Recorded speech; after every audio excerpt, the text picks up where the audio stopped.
Welcome, dear guests, to the opening day of the Solar Power Summit 2024. Thank you so much for your presence. We're very grateful to have you here. My name is Karen Oldhoven, and I'm very honored to be your host during this summit. Exploring Europe's next energy frontier. That's what we'll be discussing the next 2 days. Yet where are we now? Let me refresh your mind with some solar statistics. In 2023, the European solar PV market grew by 40%.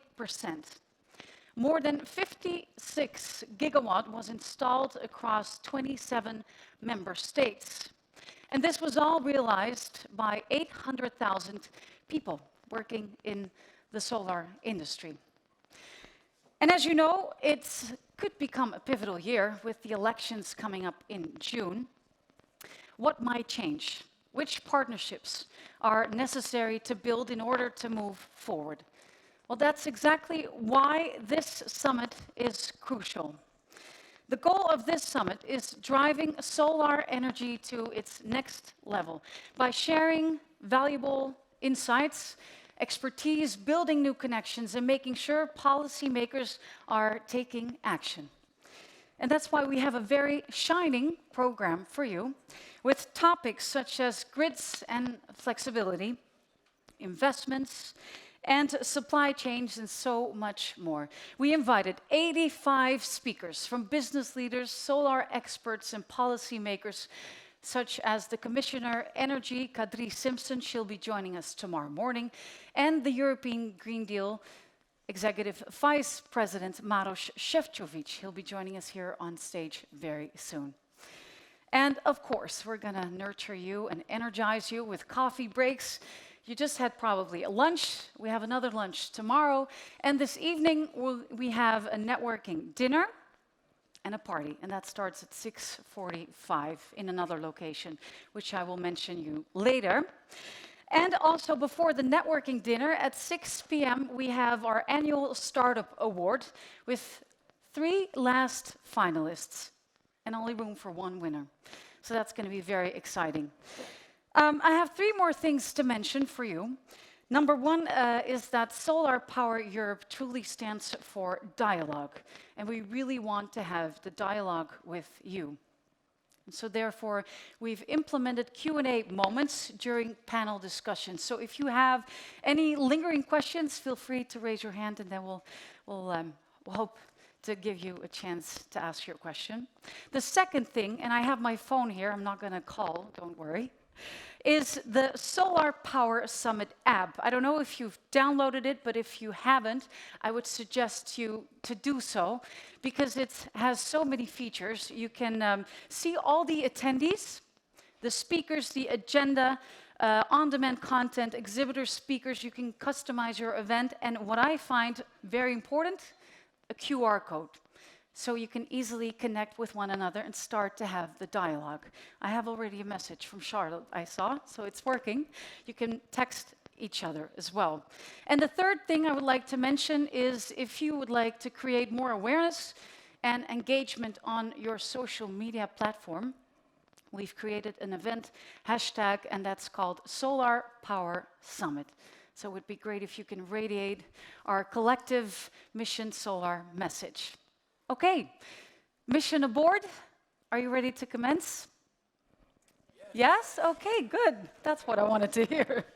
So, good. So our opening session is about the next frontier, a new Renewable Europe 2040. How will the next European Commission and Parliament lead us towards a renewable Europe by 2040? Can we transcend conventional notions such as backup power, for example? That's what we'll be discussing during our next opening discussion with high-level guests from the European Commission, Breakthrough Energy and Solar Power Europe. And I would like to invite your moderator on this stage. He is Policy Director at Solar Power Europe. Please give a first very warm welcome for Dries Akker.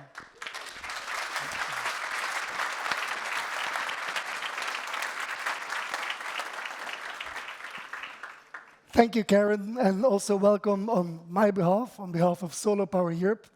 This is such a great tradition, such a great event, such a good idea to gather every year here in this location for the Solar Power Summit, our flagship event. This year's theme is Mission Solar. We could have chosen equally other versions of it, like Mission Planet or Mission Security, Mission Prosperity. But all of that is really encapsulated, integrated in the concept of Mission Solar, because all of that is what solar does. That's what solar delivers for us Europeans. But let me not dwell too long on that yet. I look forward to 2 days of inspiring conversation, of interesting sessions. But first of all, I'd like to hand the word over to the President of Solar Power Europe for the opening speech. Please join me in welcoming Mr. Aristoteles Chantaras.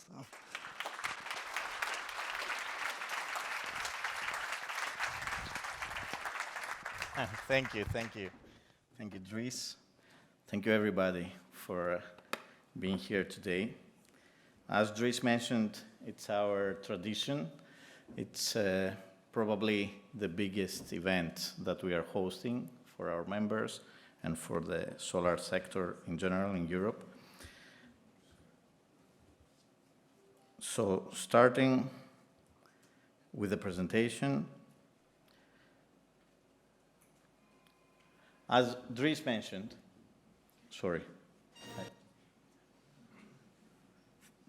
things like this happen, eh? So, as you have seen already, the theme this year, as Dries mentioned, it's Mission Solar. Today and tomorrow, our discussions will explore the next frontiers in Europe's energy transition.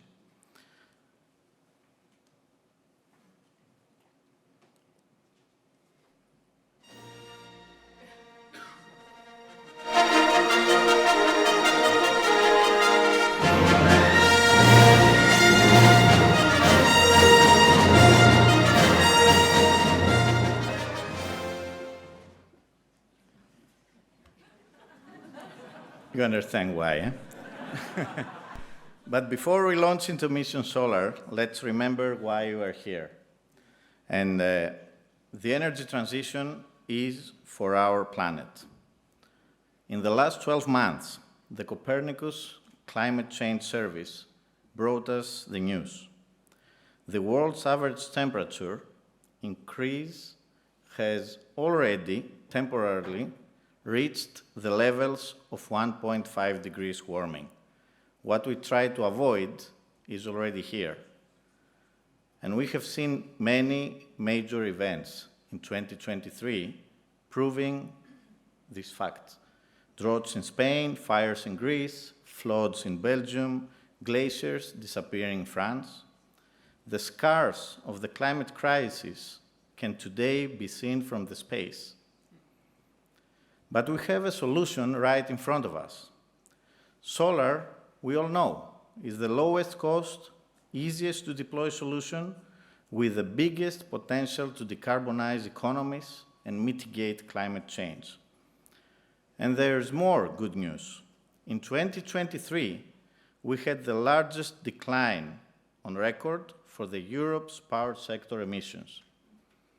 Renewables grew and fossils fell at lower levels.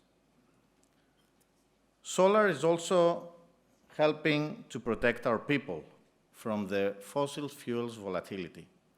During the energy crisis, the home solar installations paired with heat pumps saved the European homes up to 3,700 euros per year on their energy bills. Although the most difficult days of the energy crisis may be behind us, solar still offers good protection to our citizens. Solar and heat pumps today bring efficiencies to household energy bills by more than 70%. And this prosperity extends to the rest of the economy. The IEA says that clean technology value chains will be worth more than 600 billion euros annually by 2030. We already see a part of that value in Europe. Solar employed around 800,000 people at the end of 2023. The horizon is so bright that we had to revise our forecasts upwards. Europe will employ more than 1 million solar workers by 2025. Our mission benefits are clear, and our mission comes with built-in targets for Europe. 750 gigawatts of deployed solar, 30 gigawatts of manufacturing capacity. But what is our mission status so far? In 2023, the EU installed more than 56 gigawatts of solar, the equivalent power needs for around 20 million homes. The EU is now home to more than 200 gigawatts of solar capacity. But even considering this progress, the time limits are hard. Our sector has matured, and now we face more sophisticated challenges.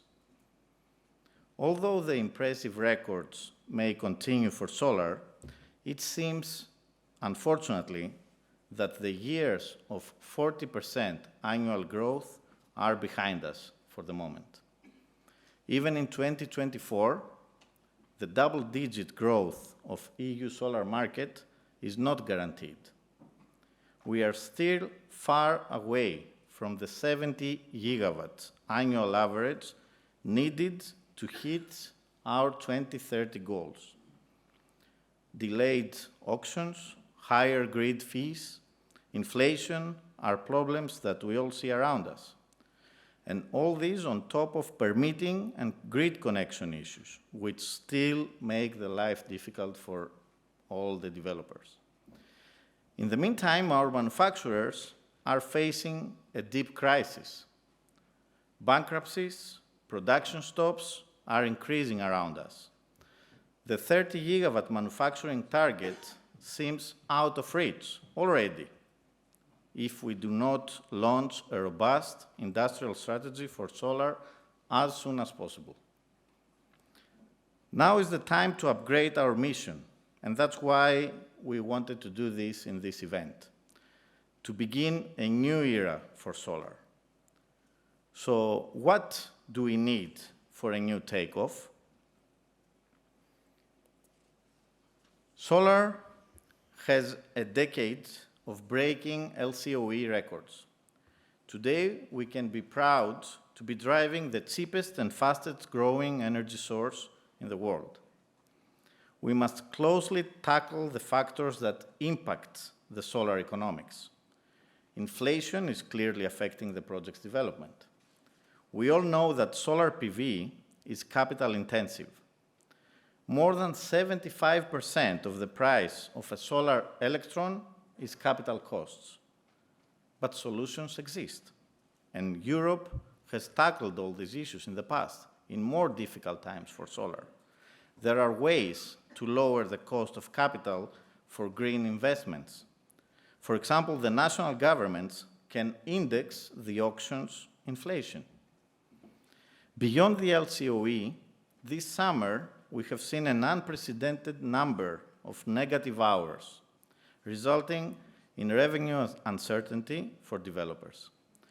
The energy system must adapt to this new world of solar abundance. This means better linking electricity demand to generation, and by making generation more flexible to respond to demand. In the transition period, while the system adapts to the new era, the economic framework must continue to attract investments. Contracts for difference and PPAs should ensure the revenue stability for developers, even as negative price signals become more common. Our grids are of vital importance. There is a need to be upgraded and become more flexible. Globally, more than 80 million kilometers of grids need to be built or refurbished between now and 2040, especially at distribution level. This is more than double the annual rate in the last decades. Last year, the European Commission came forward with the Grids Action Plan. The political attention is there, and we estimate that we need 200 gigawatts of battery storage by 2030, but current projections will only hit 130 gigawatts by that time. So we need a plan. And let's take it one step forward and convert the Grids Action Plan to a Grids and Flexibility Action Plan. This will mean to reinforce the EU grids governance and to monitor nationally the build-up and development of infrastructure and flexibility resources. And as they say, fail to prepare means prepare to fail. I mentioned already the critical situation for our manufacturers. We all see it around us. It's one of the most important problems we see today in our sector. Solar Power Europe is continuing to advocate at the highest political levels for urgent actions.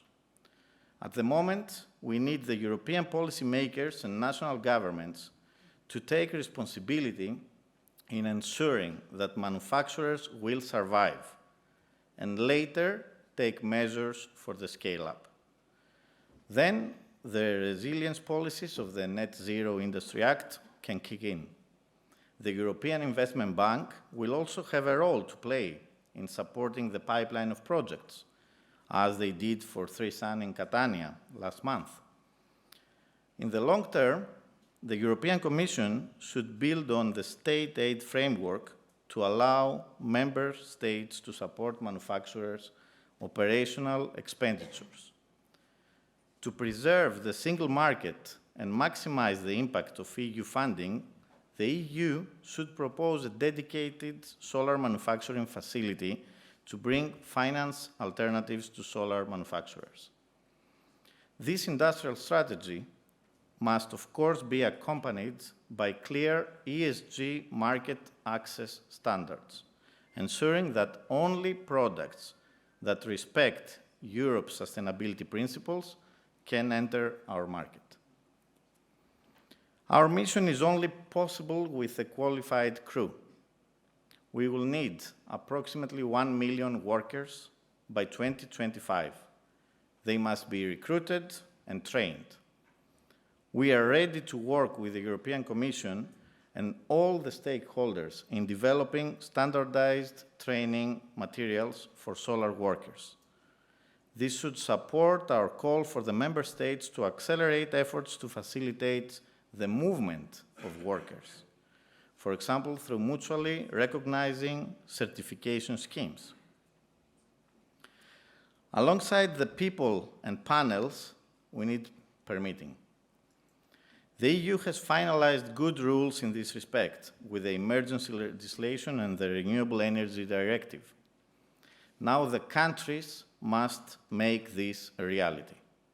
Member states must quickly define renewable acceleration areas and carry out comprehensive mapping of favorable areas.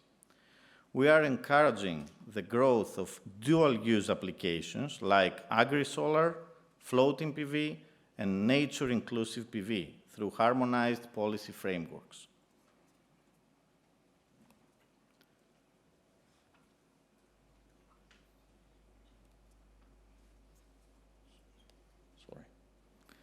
The actions I have set out are plenty, and the magnitude of our work is significant. The climate crisis and the energy transition will no doubt become some of the greatest challenges of our lifetimes. But solar sector's DNA is really interlinked with determination.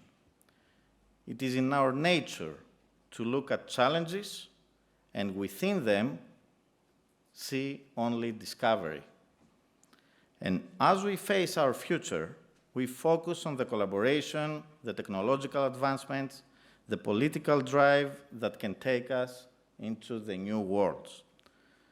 From Galileo to Becquerel to Apollo, to the men and women in this room, the history of space and solar is built by human hands. And together, we will build our mission Solar too. Are you on board? Thank you very much.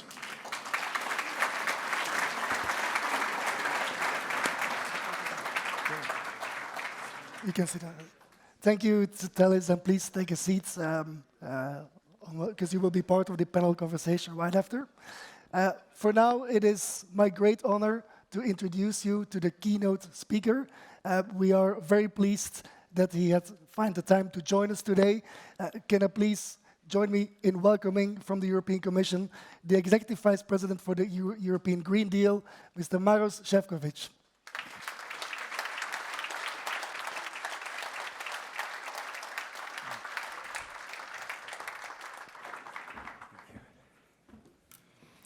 Good afternoon, ladies and gentlemen. And first, I really would like to thank Aristotelis for this very warm words of welcome, and thank you for inviting me to speak at the Solar Power Summit. As you know, the afternoon slot for the speakers, it's not very popular because it's called, among public speakers, a speaker's graveyard. Why? Because usually the people after lunch want to be a little bit relaxed. They had a lot of important speeches in the morning. And, of course, usually it has a little bit slower start. But I have to say that when I was coming here, I knew that this would not be the case because I felt the huge networking, this radiating energy coming from all of you. And I see that there is a lot of Star Wars fans in the room. So I just would say that that's good because you would need a lot of Skywalkers to take on this Darth Vader, which is the climate change we have all to tackle. So I think we have all right ingredients in the room to have this very important discussion.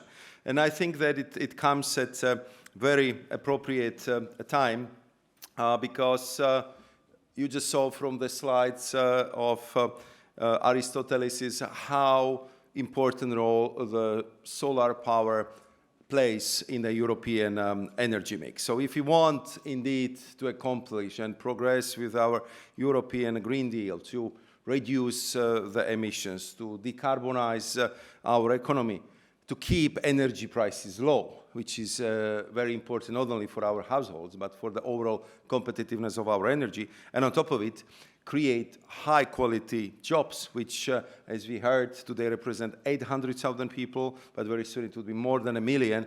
It's important to work well with all of you and to put the focus on the solar power energy.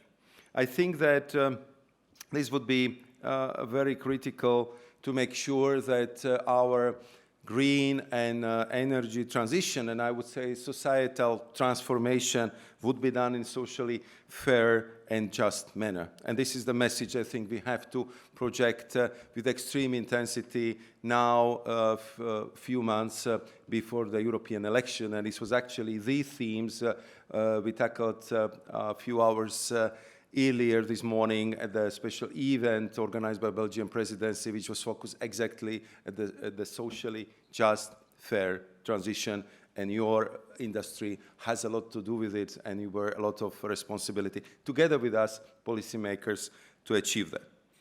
Solar, as it was highlighted by our moderator, but also by Mr. President, is actually the fastest growing source of electricity in Europe, responsible for 8% of the EU's output last year.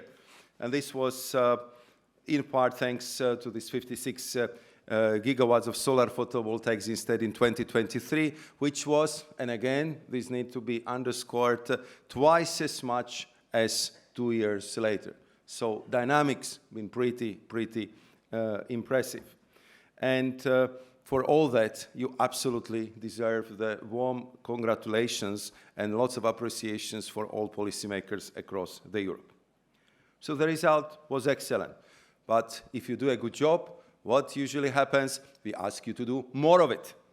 And this is exactly what I'm doing right now, because I think that you would not be surprised to hear from me that we even need the further acceleration of the deployment of solar. especially in order to reach our ambitious 2030 targets for renewables. So we want to go from this 260 gigawatts in photovoltaics to the goal, which was again presented in the earlier slides, up to the level of 700 gigawatts, which was laid out in the REPower EU plan. So you did extremely well with 56, but we would like to get you to an average of 65. So even more than what you accomplished in this very, very successful year, which is, of course, challenging. It's a difficult task, but I have the utmost confidence that together we can pull it off, and therefore we are discussing these issues today, and we'll have meetings with that in mind clearly also tomorrow. I think that the switch to renewables is not only the tendency or the trend we support so much in Europe. I'm glad that now it's very much reflected globally. When I took part in COP28 in Dubai, it was very impressive to see that how quickly we managed to gather the support of 130 parties, the countries from the world, who've been ready to support and sign up to the pledge to triple the world's installed renewable energy capacity to at least 11 terawatts by 2030, but also to double energy efficiency. And you know very well that this was the idea which the European Union, European Commission's president brought to the table. But we saw by this immediate support that it was coming just at the right time, with the right message, and the technology which could be used across the whole world. So what I want to say by this is there will be a huge demand for your work, for your expertise, not only in Europe, but across the world, because solar is the energy which is ready to be deployed and which can bring the electricity to even remote parts of the world, which otherwise it's very difficult to reach.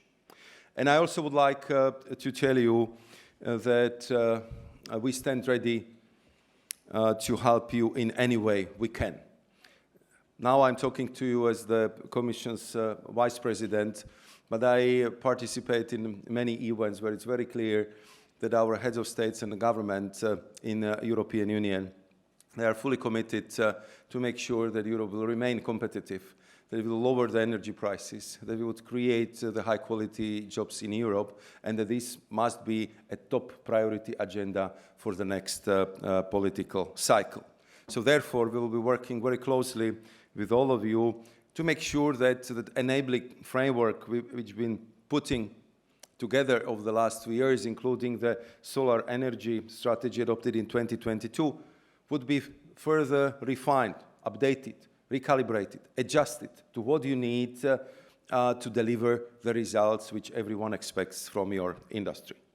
And you know that over the last few years we put quite a few important pieces on the table, so I would just mention some of them which are the most relevant to your work, be it Energy Performance of Buildings Directive or Renewable Energy Directive containing very important permitting provisions, or as Aristoteles was referring to, the electricity market design, which would bring these new elements of long-term contracts, contracts for difference, the public-private partnerships, to make sure that we will bring the long-term perspective for your investments in exchange for guaranteed lower energy prices for our industry and the households. We simply have to work together to achieve this energy transition and transformation together in this extremely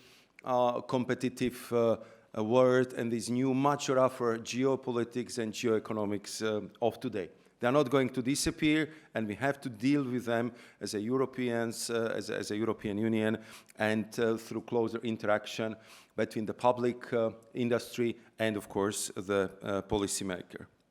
Therefore, we will explore all possibilities to make sure that we would be supporting scaling up of the EU's manufacturing capacity in clean tech, as you have seen from our Green Industrial Act.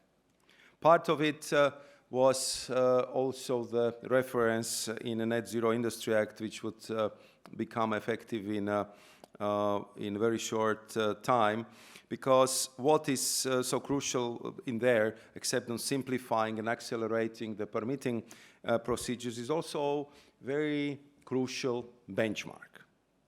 And I'm talking about benchmark for production capacity in the solar photovoltaic sectors to cover 40% of the demand by 2030. So we would like to see that from all those photovoltaic panels which you would be installing across Europe, that 40% would be manufactured here in Europe. And I think it's very important for economic security, it's very important for developing our know-how, and it's very important for building capacities and capabilities of the European economy and European industry in this very crucial sector for the future of the world and for the future of clean tech and clean production across the world. And of course, to make it possible, we are fully aware that we have to adopt the measures which would leverage the public demand. I already heard some ideas from Aristoteles concerning renewable energy auctions, public procurement, and of course the use of resilience and sustainability criteria. As you know, some of them we used in our battery regulation, but also when we've been drafting the measures under so-called wind energy package. So I believe that together we have to create the right condition for you, not only to stay in Europe as an industry, but to develop, to thrive, and to be prosperous. That's a priority, that's the task, and we're absolutely serious about it, be it in European Commission, or I think that I can also speak as an observer of the discussions of the top table of the heads of states and government. So what should be, I would say, the main tasks to look ahead? I mean, there are many, but let me just mention briefly 4 of them. I think the first is very clear that we have to ensure the level playing field, and we have to make sure that we would get an agreement on all open files which are still on the table, especially all of them if it comes to eco-design, energy labeling, all regulations on photovoltaic modules. There's still some work to do. Let's get it done. We still have a few weeks in this cycle, and I know the Belgian presidency is working very, very hard to accomplish as much as possible. Second, I think that we need to accelerate the rollout of solar across the EU. And we need to do it homogeneously, and we need to do it swiftly. And for that, we already have our agreed and legislative framework. And I also would like to highlight the important developments in the European Investment Bank.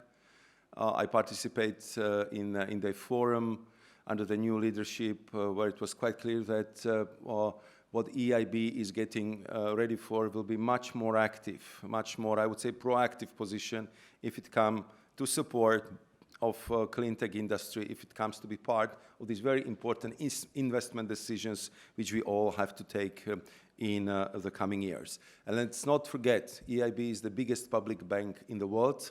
It's one of the major actors on the international financial markets, and with the EIB, EU budgets and help of our member states, I think that we have to take another look on how can we leverage public-private, what we can do through the risking, through guarantees, through bringing more of a private equity into our business, because the level of investment which would be needed would be enormous, and therefore we need to use every instrument, every leverage we have to make sure that the investments are coming in the right direction. We are, of course, having a very close look at the state aid policies, and you know that under current temporary crisis transition framework, a lot has been done. that it was the framework which was proven to be fit for the purpose in the crisis time. And now I have to learn the lessons from them, how to also use the state aid to promote the industries which we know are crucial for the future, where the competition is very very fearsome and not always very fair, just simply to make sure that our industry is thriving here in Europe. Third, I think it's very much linked with the first 2 points I made. This is strengthening of the domestic solar value chain, boosting manufacturing capacity and also increasing the resilience so it can keep creating growth and quality jobs here in Europe. And here I really would like to comment and thank all your alliances, be it European Solar PV Industry Alliance, the European Solar Manufacturing Council, Solar Power Europe, but also other representatives of the industry, which will have to play a very important role in this crucial sector for the future. The Solar Alliance has endorsed a target of 30 gigawatts of annual production capacity across all main components by 2030, and I know that there are projects in the pipeline to help us to achieve that. But again, coming back to what is very important for now and the next political cycle, we must be more strategic, and we also have to be in a position where we would not hesitate and we would be bold and swift in our actions when needed.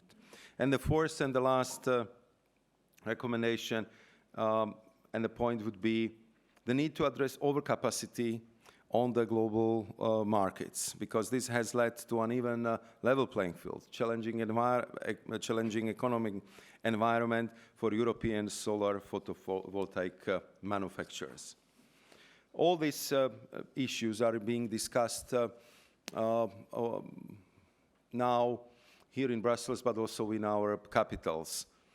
If you allow me to end up with one request or the invitations. Tomorrow we will have the possibility to go more into the details with the key CEOs of the solar industry. My invitation to them will be the same as it is to you.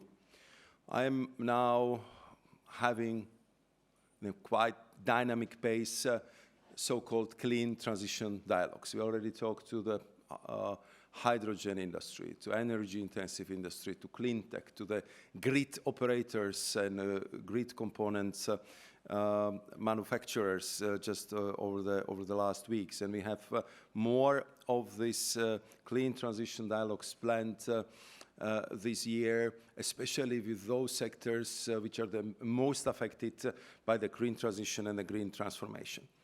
One request to them is, if you see that there is something in our legislation which would represent legal or technological block for your development, if there is something which prevents you from faster growth or for better conditions, let us know. We are putting everything on the paper, and we want to deal with it in very, I would say, structural and clear way.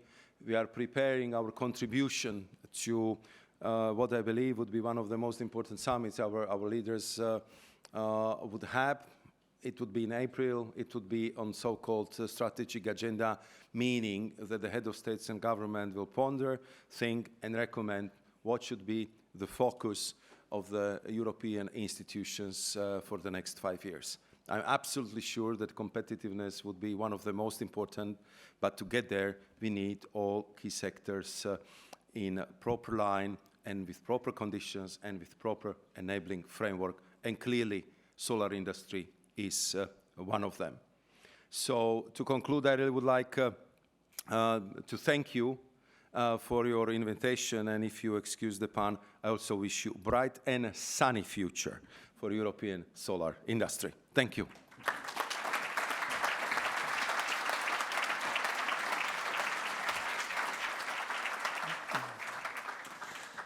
Thank you, Executive Vice President. This has been really an inspiring speech, and I also want to reciprocate what you said. You stand ready to help us wherever you can, and we also stand ready to help you wherever we can. So I think that partnership is critical. Could I just, knowing that your time is limited, take the opportunity to ask you one or two more questions? And maybe starting with the very last point you mentioned. competitiveness and forward strategic agenda of the European Commission. We already hear calls for an EU industry deal, as recent as the Antwerp Declaration, as I'm sure you're aware of.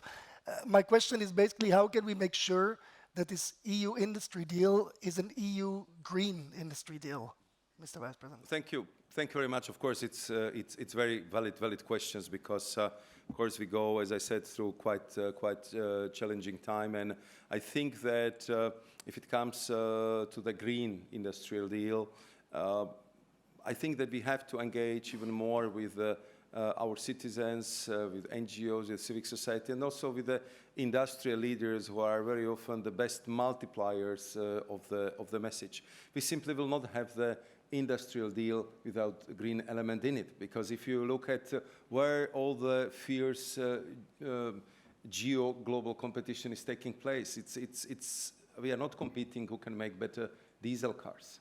We are competing who would manufacture more performing photovoltaic panels, who can carry more of the solar energy, who would have the better grids where you would lose less energy, and you can kind of bring this renewable energy from different corners, in our case in Europe, to the different corners of households all across our continent. We are competing how to make the green steel, how to decarbonize our economies, and all that in one way or another. If you look at the areas where the competition is the fiercest, is linked with future-oriented technologies, and all of them are linked with the green transition and with tackling climate change. So I think for me, I mean, it's absolutely natural that the thesis which we've been kind of pushing for the years, that the European industrial growth have to be green, have to be based on decarbonized technology,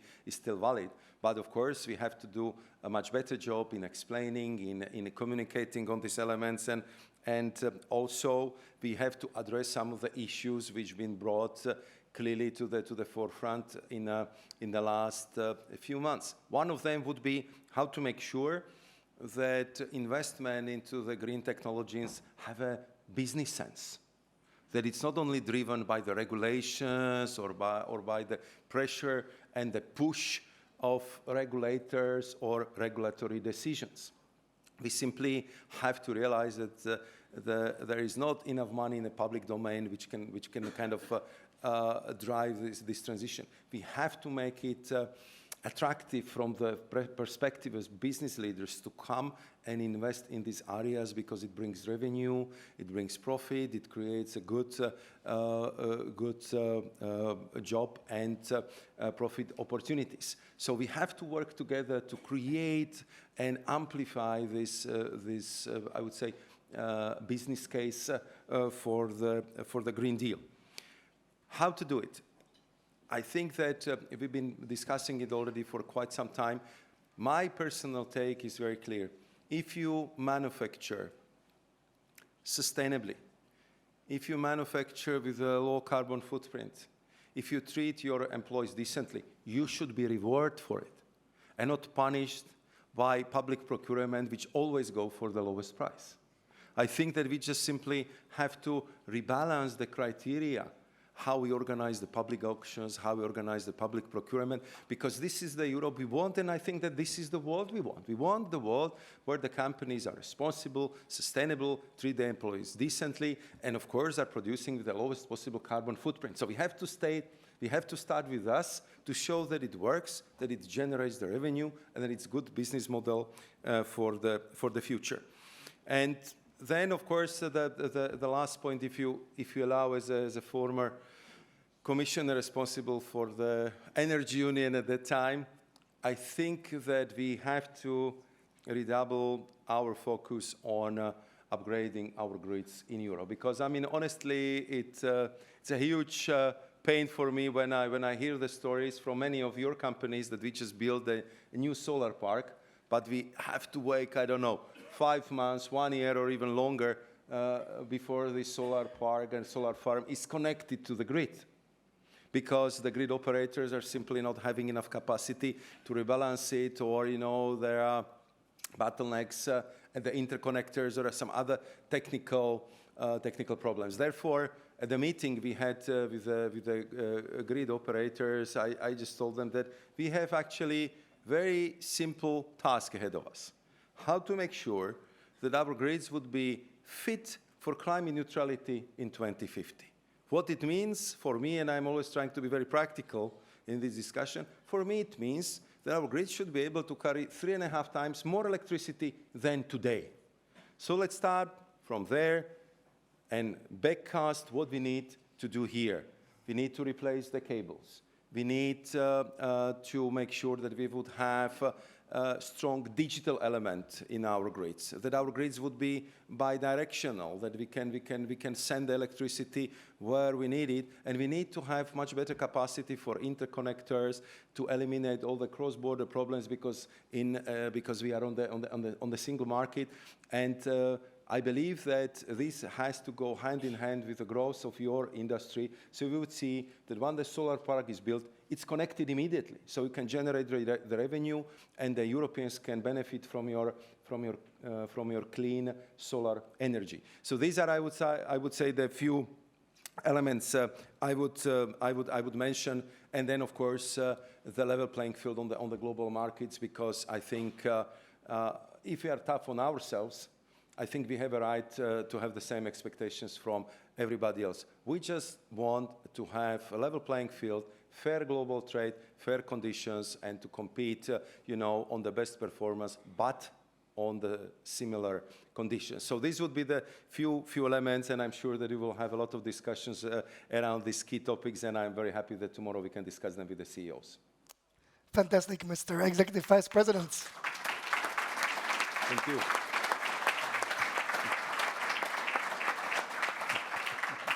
Before I really leave you to it, I will gonna first ask you to push the red button. Have you noticed that red button, by the way?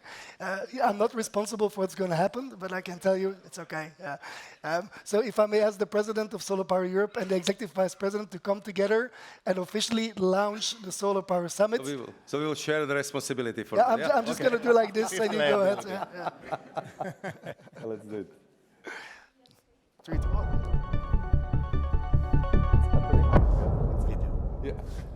We have a liftoff. That was it.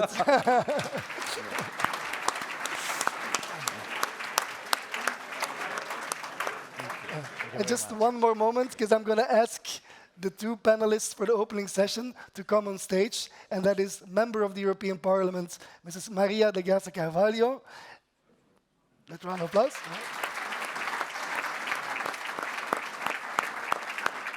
And Vice President Europe for Breakthrough Energy, Mrs. Anne Mettler. Please. And I'm first going to ask you to have a picture moment together with the four of you before you're going to sit. And then we can leave the Executive Vice President to it. So you can stand in the middle, the Vice President. Yeah. Take a picture. Yes.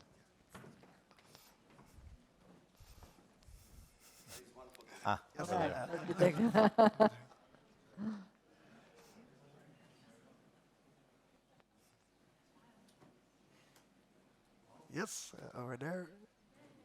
Okay, very good. Thank you very much. Ciao. See you. Thank you. See you tomorrow. Thank you for coming so much. Excellent. We continue with the panel. Please, panelists, if you could take a seat consecutively. Well, thank you so much for making it, and thanks for taking the time. Maybe I first start with the newcomers on the panels, with the member of the European Parliament, Maria. You've heard the Vice President as well. We need to deliver a renewable Europe by 2040. What's your take on where we're getting already with the 2030 package? Is that already putting us on track for that 2040 goal, or are there things missing? Good afternoon. Thank you very much for the invitation to be here with you. We have an impressive amount of work until 2030. And my first recommendation is that we need to implement everything that has been developed in the past 5 years, and this is a lot. Vice President mentioned some of the legislation. We have more than 30 new or revised directives, regulations in all the areas of energy. It's probably the most important intervention in public policies in the history of the European Union. So first, I hope that we have done it right, and I think we did. But second is the implementation by the member states and by the society itself. We have some of the targets that are ambitious for the situation that we have today in Europe in terms of economy and so, but we really need all of us to work very hard. And we are still today far away of the targets of 2030. So that is my first recommendation. And I'm a bit worried because I was one of the rapporteurs of the electricity market design, and we have realized that some member states didn't implement the previous reform of 2019. So that is important. Second, for that, we have good research, and the knowledge is a good base, but we need investment mainly on the grids. Is a huge amount of investment that is required for this transition, and that may be a problem. And we have good people, good engineers and technicians, but we need more. And we need to make sure that there is a public acceptance all the time. And that also depends. It depends on the regulation. We are careful with that. The files that I was rapporteur, for example, electricity market design, make sure that the revenues will benefit everyone, all the consumers, families, individual companies. So it's very important that we don't lose the enthusiasm and the involvement, and we empower people in this transition. And that is also something that we have done, for example, and in the legislation, but needs to be done in practice. The auto production, the energy sharing, the energy communities, it's important to increase the level of renewables, but it's also important to make people on board, to make them feel that they own also this transition. So if we are able to deliver the 2030 ambition, we'll be on track, but it's huge. In buildings is going to be a lot of, we will vote next week the energy efficiency in buildings in plenary, and there is a lot to be done, and it depends on member state to member state, and for a country like my own is a huge challenge. We have a population that getting older population is going to be very difficult to do this transition. So in many areas, agriculture is another one that we have a lot of challenge. So we need to be careful that we don't lose part of the population to this transition. Excellent. Thank you very much, Maria. Very similar question to you, Mrs. Mettler. Like, we have the 2030 package that puts us on track, in theory, if they implement it. Would you advise the European Commission to go ahead on that same track for 2040, or how do you see that from your side? Well, first of all, call me Anne. And secondly, yes, I mean, it does look like we are on track for 2030. But just getting closer to our targets doesn't necessarily mean we get closer to our goals. So I am personally quite critical of just having targets. They are useful benchmarks, but we need to really think them through. And I think with regards to whether it's the 2030 or 2040 targets, when it comes to renewables, there are some just some issues we haven't sufficiently thought through. One of them is certainly around geography. Renewables will not every region is equally endowed for renewables. So I see huge opportunity in Northern Europe, for instance, Northern Sweden, same in the Iberian Peninsula. And what I think will happen is that this will have profound impact on where future industry will be located. So if I look at a place like Germany, which is industrializing at an accelerated pace, and where the cost of energy will certainly stay high, this will have profound ramifications. I think we haven't thought through the issue of industry moving to where there are abundant and cheap renewables. That's, by the way, not just moving within Europe, but possibly moving out of Europe, which I definitely see on the cards and which I think we haven't thought through sufficiently. The second point is, and it was already alluded to by the Executive Vice President, the economics of manufacturing renewables is broken. Interestingly, even in China, if you look at renewables, if you look at solar. And here in wind, I don't even need to talk about it because it's a solar event, but the wind industry in Europe is not doing particularly well, getting better now. And solar, we try to reboot, is also not getting off the ground. So we really need to rethink the economics of manufacturing. And make the business case. This is what the Executive Vice President just said. So I don't think it's just about targets. It's really about the business case for the Green Deal, which hitherto has been lacking. And the third and final point I'd like to make, also already alluded to, is we need to think of the energy system, not just renewables, right? So here, issues such as the grid are absolutely key. Let me say, because of permitting, slow permitting, there are a lot of technologies that can be used today to upgrade the grid. We invest in them as Breakthrough Energy. I would encourage everyone to take a look at that. So it's around, definitely around the grid, but also around storage. Right? I mean, we know that renewables are an intermittent power source. So, only recently have we really started to look at storage technologies. And the argument that I would make is maybe we need some new targets. And with every increase in renewable capacity, we need a binding upgrade in grids and in storage capacities, right? Because otherwise, this energy system is not going to work. So what I'm pleading for is not just looking at targets, but looking at the system and really looking at this in a much more comprehensive way, because we may reach our target, but have not really reached our goal at the end of the day.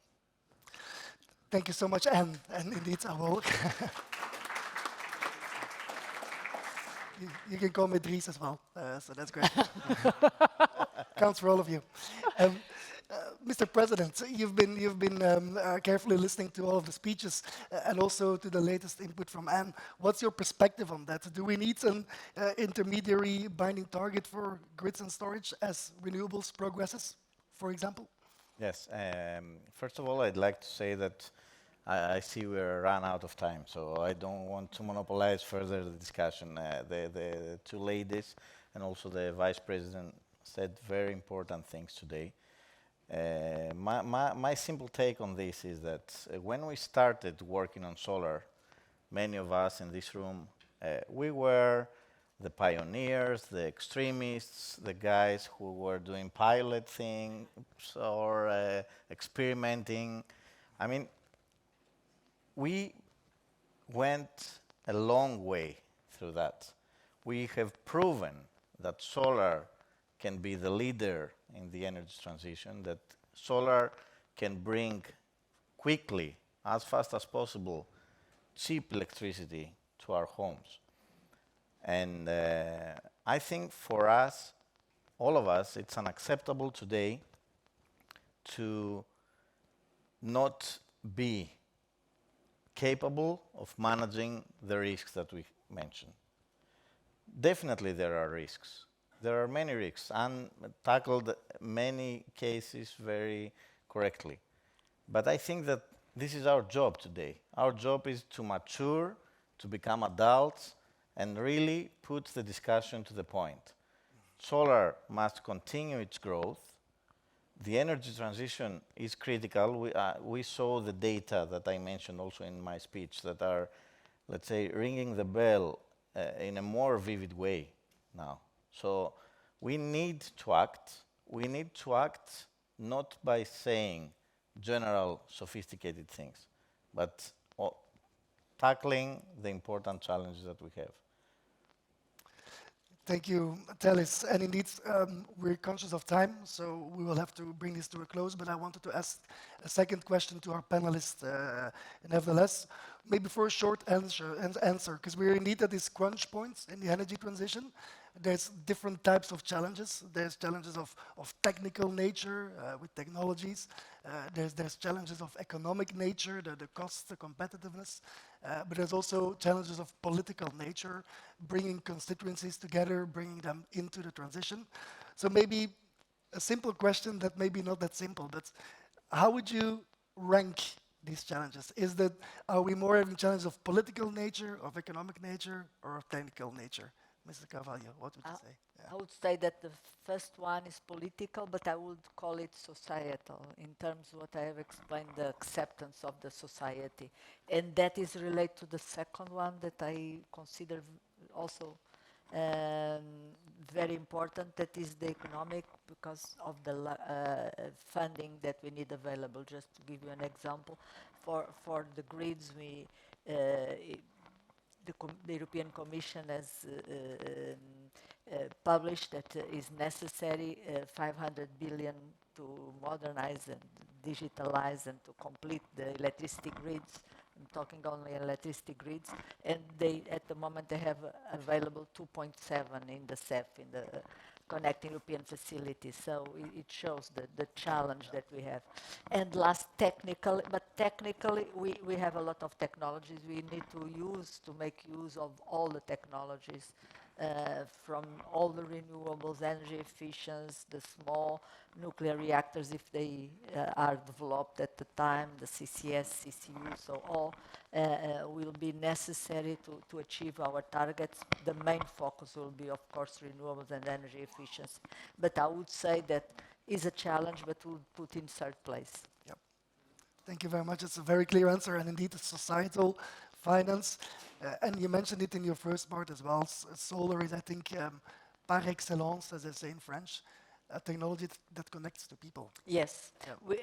We have in the electricity market design a very symbolic measure that is a very, very nice one. That is the micro solar for the balconies that we have introduced as an amendment. That the main purpose is people get connected. And we try to push to be completely free and without bureaucracy. We didn't get so far because of the council always puts, but says in the text that with the aim, member states will do their better effort that is zero costs and without permits. So it's a way to connect to people. And similar question to you. Yeah. Politics, economics, or technical? I would caution against saying it's one or the other, because Europe has a multitude of challenges. We're talking here about climate, but let's not forget we have a massive industrial competitiveness problem, as the Executive Vice President just said, not to mention that we have 2 wars on our doorstep. Right. I mean, so I think what this calls for is really in the next political cycle a very integrated approach to climate, energy, security, and competitiveness and industry. And I don't think right now we really have sort of the political framing and narrative and design that is necessary, right? Because we look at these as very fragmented. And this is why I am advocating a European energy resilience strategy.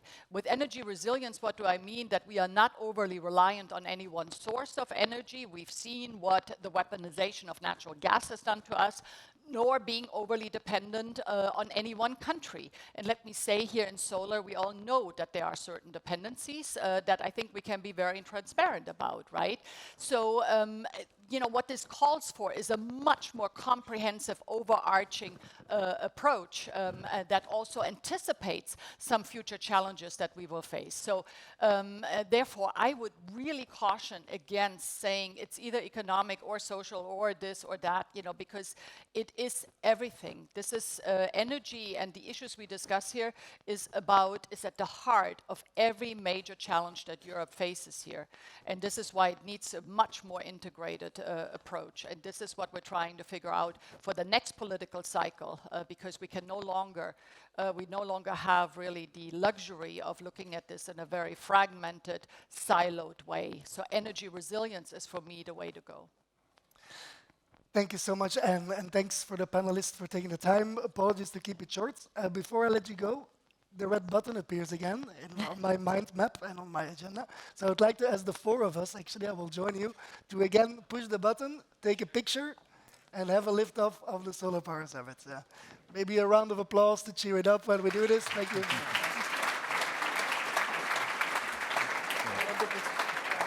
Thank you.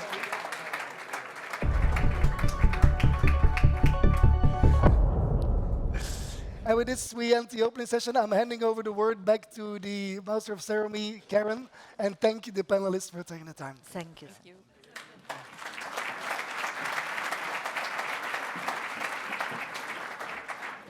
Thank you, Dries. Thank you, panelists, speakers.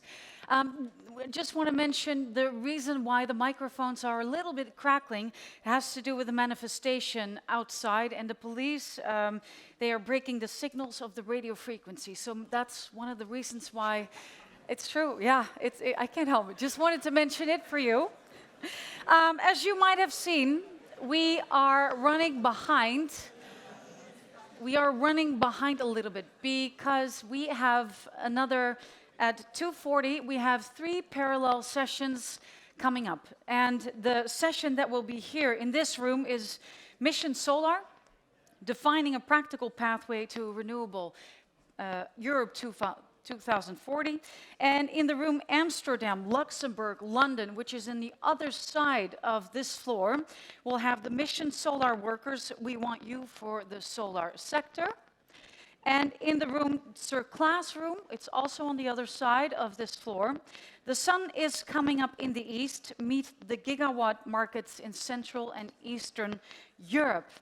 So if you have any other sessions, I would like you to ask, you can stand up and visit the other rooms, or else you can stay here.